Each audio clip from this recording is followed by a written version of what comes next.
A noite estava muito ventosa, o que tornava difícil dormir, mas eventualmente pegamos no sono. Acordei às 22h30 com um trovão estrondoso ecoando nas montanhas e a chuva batendo na nossa barraca. Fiquei um pouco assustada, porque sabia que havia risco de enchentes repentinas naquela área e não queria cair do penhasco.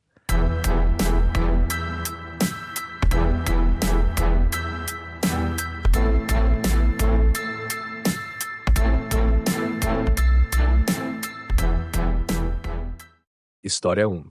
Meu marido e eu fomos acampar pela primeira vez no Arizona, como parte de nossa longa viagem pelo oeste. Escolhi um lugar incrível, no topo de uma montanha com uma vista deslumbrante.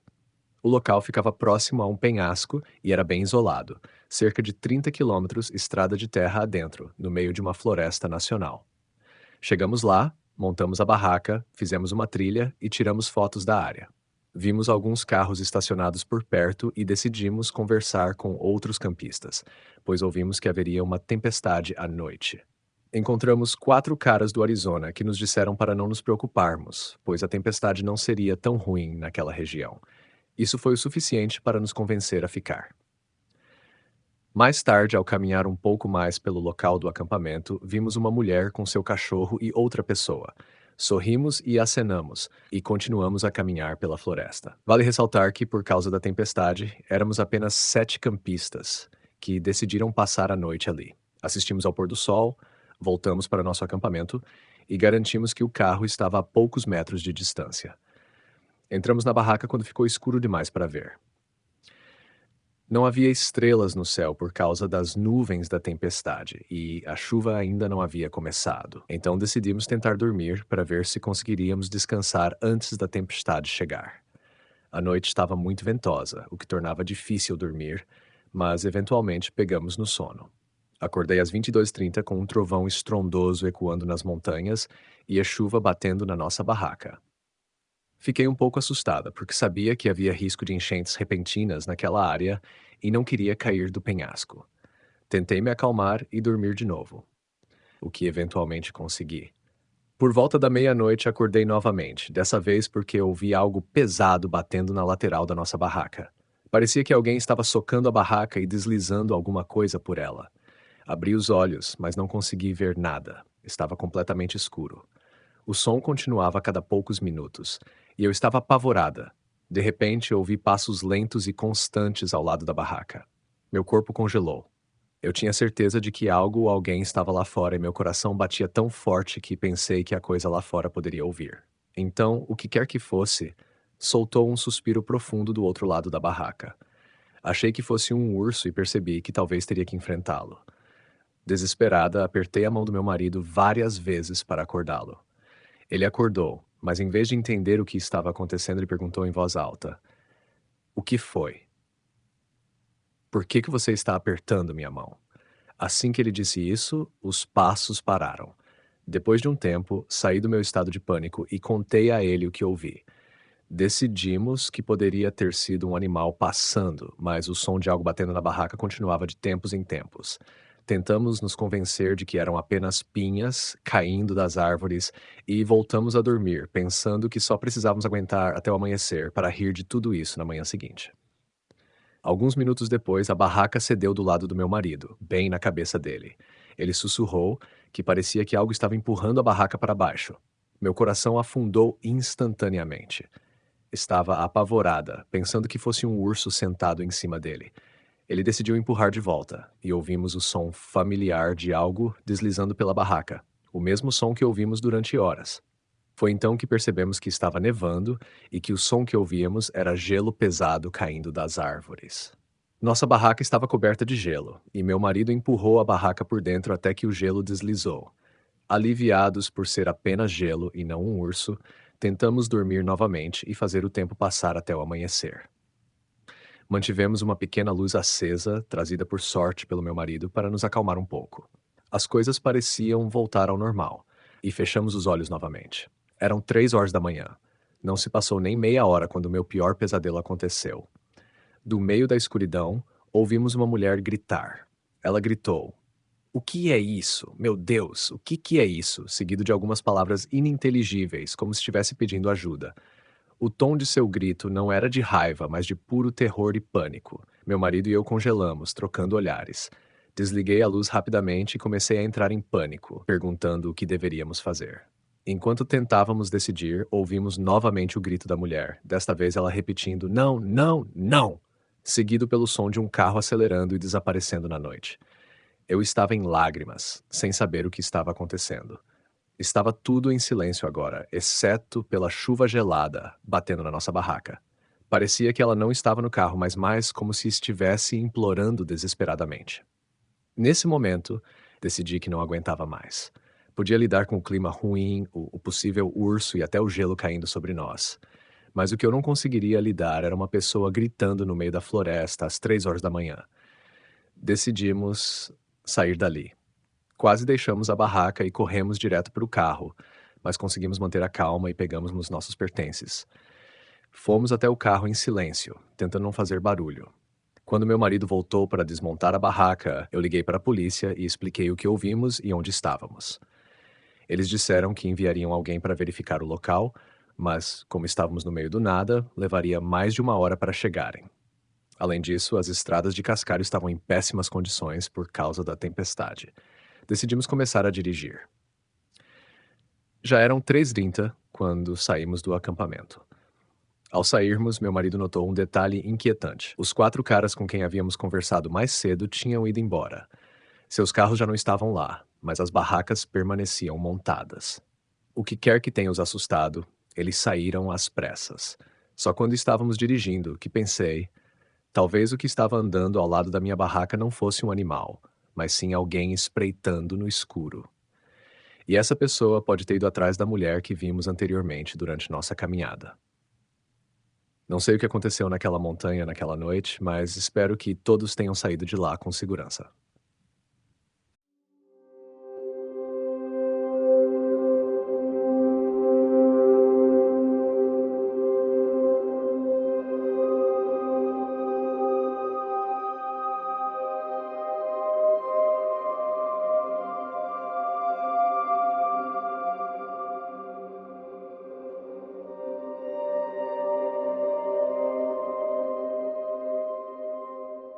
Para entender minha história, você precisa saber um pouco sobre as leis de invasão no nosso país, que basicamente não existem. Contanto que você seja respeitoso e não cause danos, pode andar por qualquer colina que quiser, e no meu caso, acampar em qualquer praia de sua escolha, desde que ao sair o local esteja do mesmo jeito que você encontrou. Eu amava acampar quando era criança. Minha família ia várias vezes ao ano com um grande grupo de amigos dos meus pais e seus filhos. Em média, éramos cerca de 10 pessoas, o que era um desafio logístico, já que sempre íamos para uma praia remota na costa. Na verdade, não éramos os únicos. Sempre havia iates ancorados perto da costa, com pessoas dentro, além de outros campistas espalhados pela praia, muitos deles com crianças ou adolescentes. Não era um lugar para festas, era mais como um ponto de férias familiar informal. Até havia um pequeno prédio com banheiros e chuveiros instalados nas proximidades, mesmo sendo no meio do nada. Imagino que a prefeitura local tenha percebido a quantidade de pessoas que frequentavam o local e se cansado de gente fazendo suas necessidades atrás dos arbustos. Fomos fazer uma viagem na primavera de 2011. Sou péssimo com datas, mas sei disso porque adotei meu cachorro no inverno de 2010, após escolhê-lo em novembro como um presente de aniversário de mim para mim, já que paguei a taxa de adoção. Deixe-me contar um pouco sobre ela. A Parmesão veio para mim como um filhote de 6 meses, resgatada de uma situação de luta de cães. Não sabemos exatamente a raça dela, mas imagino que seja uma mistura de Lurcher com Staffy. Ela é incrivelmente dócil com pessoas e outros cães, mas se você ameaçá-la, pode ter certeza de que ela vai reagir. Na época dessa viagem de acampamento, eu já tinha Parmesão há alguns meses. Ela nunca tinha ido acampar conosco, mas para minha família, cachorro faz parte das viagens. Então, quando todos entramos no carro, ela foi junto. O estranho é que nenhum dos amigos da família conseguiu ir dessa vez, então eram apenas eu, minha irmã, meu pai e minha mãe. Mas eu não me importei muito, pois preferia brincar com meu cachorro e ainda tinha minha irmã para me fazer companhia. A viagem levou cerca de 6 horas. Como saímos um pouco mais tarde do que o planejado, não lembro o motivo, Chegamos ao local no pôr do sol, o que não é ideal para montar uma barraca. Esperávamos encontrar outros campistas na praia, iluminados por fogueiras, mas a praia estava deserta. Mesmo assim, meus pais começaram a descarregar as coisas e tentar montar a barraca. Eles pediram para eu e minha irmã buscarmos algumas bolsas mais leves no porta-malas. Antes de sair, eu abri um pouco a janela do carro para parmesão, já que estava quente para a época do ano. Enquanto montávamos a barraca, o ambiente estava bem assustador. A única estrada que levava à praia fazia um círculo, passando por uma ponte sobre a água, o que significa que você podia dar voltas ao redor da praia como um grande oval se quisesse. Depois de uns 15 minutos, meu pai tendo fincar a barraca na areia, minha mãe perguntou: Você viu aquele carro passando por aqui algumas vezes? Meu pai meio que ignorou, como de costume. Alguns minutos depois, um carro parou ao lado do nosso. Alguém saiu. A pessoa estava a uns 5 ou 6 metros de distância e a luz era baixa, exceto pelas lanternas. Não esperávamos ver ninguém por ali, então minha mãe disse que devia ser segurança. Eu não sei por que haveria segurança em uma praia deserta, mas acho que ela quis dizer que poderia ser alguém do órgão de proteção ambiental. O cara estava andando de forma estranha, parecia bêbado ou drogado, com aquele tipo de tropeço característico. Não havia dúvidas de que ele não estava sóbrio. O problema é que, quando ele entrou no alcance da luz das lanternas, percebemos que ele carregava uma faca grande de pelo menos 40 centímetros. Embora eu fosse pequena na época, minha noção de tamanho pode estar um pouco distorcida. Eu não gosto muito do meu pai, mas, para ser justo, ele agiu rápido. Levantou-se imediatamente, pegou o martelo de camping e nos colocou atrás dele.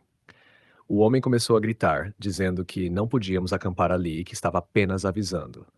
Meu pai tentou ser calmo e disse que estava tudo bem, que nós iríamos embora. Mas isso não adiantou. O homem continuou a se aproximar e meu pai começou a gritar de volta. Eu e minha irmã estávamos chorando e eu tremia de medo. Naquele momento, eu realmente achei que meu pai iria morrer, e talvez nós também. Foi então que Parmesão entrou em ação. Como uma loba, ela avançou no homem, mordeu seu braço e não soltou. Ele gritou, largou a faca e começou a chutá-la e a socá-la, até que ela finalmente soltou. Ele pegou a faca da areia e correu para o carro, indo embora. Parmesão não seguiu. Nós nos apressamos em juntar nossas coisas e entramos no carro, ainda abalados pelo que havia acontecido. Parmesão estava bem, mas a janela do carro estava mais aberta do que eu havia deixado. Achamos que, quando os gritos começaram, ela deve ter empurrado a janela com as patas até conseguir sair. Essa não é o fim da história. Estávamos assustados e, como não podíamos entrar em um hotel com o cachorro, meus pais decidiram dirigir de volta para casa, mas precisávamos de combustível. Enquanto dirigíamos para a cidade mais próxima, chegamos a um posto de gasolina que parecia fechado. Meu pai se aproximou para verificar o horário de funcionamento e minha mãe perguntou o que ele estava fazendo. Ele respondeu que estava tentando ver a placa. Meu coração afundou. Ali, atrás de uma van, estava o homem da faca. Ele estava sentado no carro, limpando o braço com papel. Parecia estar em um estado muito ruim. Sem parar para abastecer, meu pai saiu rapidamente de lá. Decidimos ir para a próxima cidade, mas ela ficava a uns 100 quilômetros de distância e percebemos que não tínhamos combustível suficiente. Dirigimos por uns 10 minutos até que vimos outro carro se aproximando com os faróis ligados. Era o mesmo homem nos seguindo. Os próximos 50 minutos foram os piores da minha vida. O homem nos seguiu até uma estrada diferente, mas nosso tanque estava quase vazio. Milagrosamente conseguimos chegar a um posto de gasolina e encher o tanque. Depois disso, dirigimos direto para casa.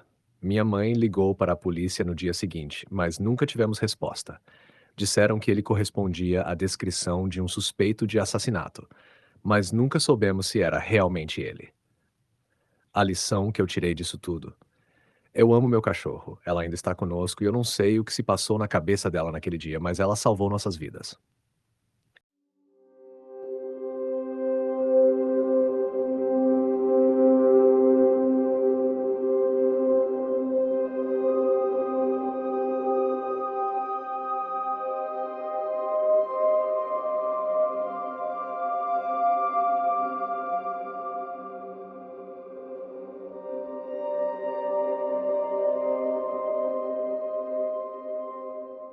Essa é uma experiência que tive há alguns anos. Tudo começou quando meu melhor amigo e eu comentamos que precisávamos acampar novamente em breve. Passamos muito tempo ao ar livre e tentamos acampar pelo menos algumas vezes por mês. Era final de novembro na Virgínia, uma época do ano que pode ser incomumente quente ou muito fria. Naquele ano estava muito frio. Nossas namoradas vinham nos provocando recentemente sobre nunca as levarmos para acampar, porque, francamente, fazemos muito acampamento em condições primitivas, frias e úmidas, e ficamos surpresos que elas quisessem ir conosco. Para nós, quanto mais duras as condições, melhor a viagem. Pura bravata masculina, para ser honesto. Fiquei animado por elas quererem ir, então fizemos planos para acampar naquele fim de semana. No sábado, estávamos prontos e empolgados para voltar à natureza. Pegamos a estrada, dirigindo cerca de 2 horas e meia a oeste, em direção às montanhas. Conforme nos aproximávamos do nosso local secreto de acampamento, ficava cada vez mais frio e começava a chover. Percebi que minha namorada estava ficando nervosa com a luz diminuindo e a perspectiva de montar acampamento em condições tão ruins. Meu melhor amigo e eu fazíamos isso com frequência, então a tranquilizamos dizendo que tudo ficaria bem. Chegamos ao nosso lugar secreto, que basicamente era um mirante cênico ao lado de onde estacionávamos para apreciar as belas montanhas.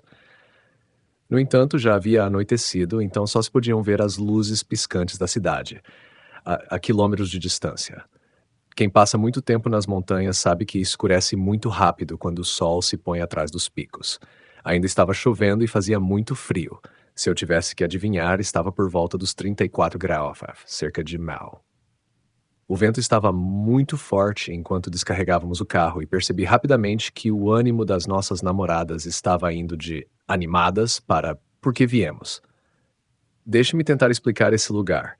Há uma pequena trilha que desce do mirante, que então cai verticalmente por uma enorme pilha de pedras, cerca de 23 metros até o fundo do penhasco onde fica o mirante. Não era uma trilha oficial, e pode-se imaginar que seja o tipo de lugar onde adolescentes iriam para fumar maconha. Não era permitido acampar ali legalmente, mas éramos jovens e arrogantes e tínhamos nosso lugar secreto. Era difícil descer até o fundo, e sempre íamos devagar para evitar torções de tornozelo ou quedas. Peguei minha mochila do carro e me preparei para descer pela trilha. Minha namorada e eu começamos a descer lentamente, enquanto meu amigo e sua namorada ainda estavam perto do carro pegando as coisas. Após alguns minutos, fiquei me perguntando o que estava demorando tanto, então voltei para ver o que estava acontecendo. Ouvi meu amigo e a namorada discutindo. Perguntei o que havia de errado e ela respondeu que ele tinha trancado as chaves no carro. Agora era quase 22 horas, estava congelando, chovendo e não tínhamos sinal de celular. A cidade mais próxima estava a 20 milhas, 32 quilômetros de distância. Eu fiquei irritado, obviamente, porque essa era a última coisa que precisávamos. Voltei para minha namorada e expliquei o que aconteceu. Ela tem um distúrbio nas articulações que a deixa muito dolorida em condições de frio ou umidade, e eu podia ver que ela estava desconfortável. Então eu disse ao meu amigo que descemos para acender uma fogueira e aquecer minha namorada, e que depois eu voltaria para ajudar com a situação do carro. Ligamos nossas lanternas de cabeça e começamos a descer lentamente a trilha escorregadia, lembrando que estava chovendo e a névoa tornava as lanternas quase inúteis, iluminando toda a névoa ao redor e dificultando a visão. Eu carregava o equipamento dela, descia e depois ela descia e pegava minhas coisas, repetindo esse processo várias vezes por cerca de 20 minutos. Estávamos a cerca de 10 minutos do fundo do penhasco, onde normalmente montamos o acampamento, quando ela perguntou: "O que é aquilo?" Eu ouvi o medo na voz dela. Olhei para baixo, tentando enxergar através da névoa, e vi uma lona. Brinquei, dizendo: "Olha só, lona de graça." Achei que alguém no topo do penhasco tinha deixado a lona cair e nunca recuperou. Comecei a me aproximar da lona, mas então algo chamou minha atenção. Um carrinho de supermercado daqueles de carregar compras pequenas. Não consegui distinguir o que havia nele, mas parecia embalagens de salgadinhos. Minha namorada estava pálida e perguntou, quase chorando: "Tem alguém debaixo dessa lona?" Eu garanti que não havia como. Estávamos no meio do nada. Éramos o único carro estacionado ali. Estava chovendo e congelando e a pessoa não tinha fogueira, equipamento ou barraca. Não havia estradas ou trilhas importantes por perto. então não poderia ser um sem-teto ou caminhante perdido. Cheguei mais perto da lona, determinado a provar que ela estava sendo exagerada. Quando minha luz bateu na lona, ela se mexeu. Nós congelamos. Eu olhei para a lona sem acreditar que alguém poderia estar dormindo naquelas condições, no meio de um penhasco inclinado. Tinha que ser o vento, pensei. Então a lona se mexeu novamente. Meu coração disparou. Virei para minha namorada e sussurrei: corre! Mas antes que eu pudesse terminar, ela já estava subindo o penhasco o mais rápido possível. Logo atrás dela, ouvi um gemido baixo e grave vindo de debaixo da lona. Nós acordamos essa pessoa, chegamos ao topo, ofegantes, e contamos ao nosso amigo e à namorada o que aconteceu. Todos ficaram em pânico, especialmente porque as chaves ainda estavam trancadas no carro. Depois de um tempo, conseguimos chamar um chaveiro, que nos recomendou sair dali imediatamente, e compartilhou histórias sobre assassinatos e desaparecimentos naquela região. Nós fomos embora naquela noite e nunca voltamos.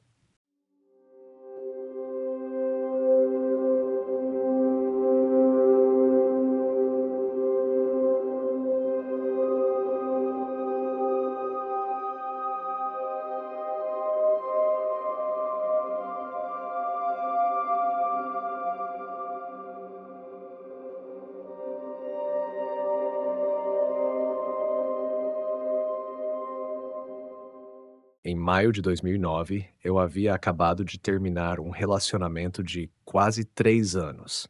Minha ex-namorada e eu tínhamos nos mudado de Calgary para Toronto, e mesmo após o término ainda estávamos morando juntos, pois não conhecíamos muitas pessoas na cidade.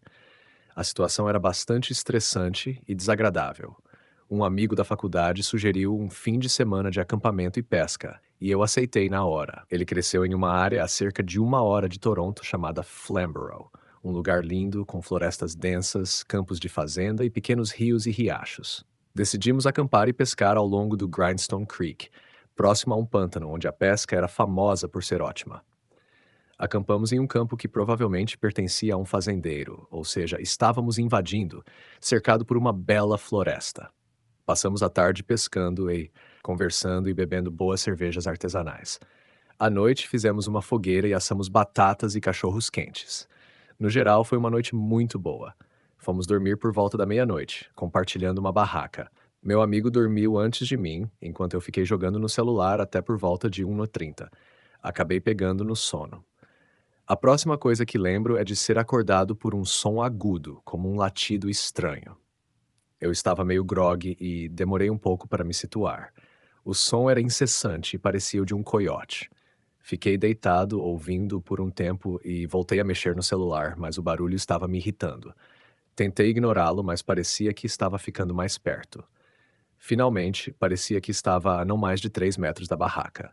A essa altura, eu já estava um pouco inquieto. Já tinha visto coiotes em Calgary antes e sempre os achei inofensivos, parecendo cães pequenos. Mas e se esse estivesse raivoso ou algo assim? E se ele sentisse o cheiro da nossa comida? Tenho um transtorno de ansiedade, então minha mente começou a exagerar as possibilidades. Acordei meu amigo para ver se ele estava ouvindo o barulho também, e ele estava. Decidimos o que fazer sobre o coiote, já que não havíamos levado nada para espantar animais. Nenhuma arma de pressão, nada. Finalmente, ele decidiu que iria iluminar o animal com uma lanterna e gritar para assustá-lo. Ele abriu o zíper da barraca e eu observei acender a lanterna no meio da escuridão. Nunca vou esquecer o que aconteceu depois. A perna dele começou a tremer e ele tropeçou para trás, de volta para dentro da barraca, com uma expressão de choque no rosto. Ele balbuciou: "Não é um coiote, é um cara. Um cara estranho." Normalmente, eu pensaria que ele estava brincando comigo, já que sou muito medroso e me assusto facilmente. Não assisto nem filmes de terror, mas nunca vi alguém com um olhar tão assustado. Eu sabia que ele não estava brincando. Os ruídos estranhos continuavam e, pensando bem, não soavam realmente como um coiote. Mas no nosso estado de sonolência era a única explicação que nossas mentes encontraram. Meu amigo continuava insistindo para eu olhar pela aba barraca para garantir que ele não estava louco. Nesse ponto, eu estava em pleno ataque de ansiedade, com o coração disparado. Eu me sentia péssimo, mas precisava ver. Lentamente, abri a aba da barraca e esperei meus olhos se ajustarem. Foi quando o vi. Ele estava a apenas alguns metros de distância, balançando de leve, usando um boné de beisebol. O que tornava tudo ainda mais perturbador era que ele estava vestido com lingerie feminina. Naquele momento, eu soube que havia algo muito errado com aquele cara. Se os gritos agudos em frente a uma barraca de estranhos no meio da noite não fossem uma pista, isso com certeza era. Voltei para dentro da barraca e meu amigo e eu discutimos o que fazer. Finalmente, decidimos gritar com o cara para que ele fosse embora. Meu amigo começou a berrar: Ei, sai daqui! Estamos tentando dormir. O barulho parou, ficou um silêncio mortal. Foi quando ouvimos passos correndo em direção à nossa barraca. Eles pararam logo ao lado da barraca. Mas não perdemos tempo e começamos a gritar de novo: Sério, vai embora! Temos celulares, vamos chamar a polícia. Com isso, ouvimos o sujeito se afastar em direção à estrada. Ficamos acordados, apavorados, até o primeiro sinal de luz do dia, quando saímos de lá o mais rápido possível. No caminho de volta, conversamos sobre a experiência e ambos estávamos envergonhados de como ficamos tão assustados. Acho que nos sentimos assim porque estávamos com vergonha de termos deixado um estranho nos amedrontar tanto. Desde aquele dia, nunca mais falamos sobre o que aconteceu. Então, essa é a minha história estranha. Sempre me pergunto o que aquele cara estava fazendo ali ou o que havia de errado com ele. Às vezes me pergunto como as coisas teriam sido diferentes se fôssemos duas garotas. Não estou dizendo que ele era um serial killer, mas parecia que ele estava testando quem estava na barraca. Acho que nunca vou saber e por isso, na verdade, estou até aliviado.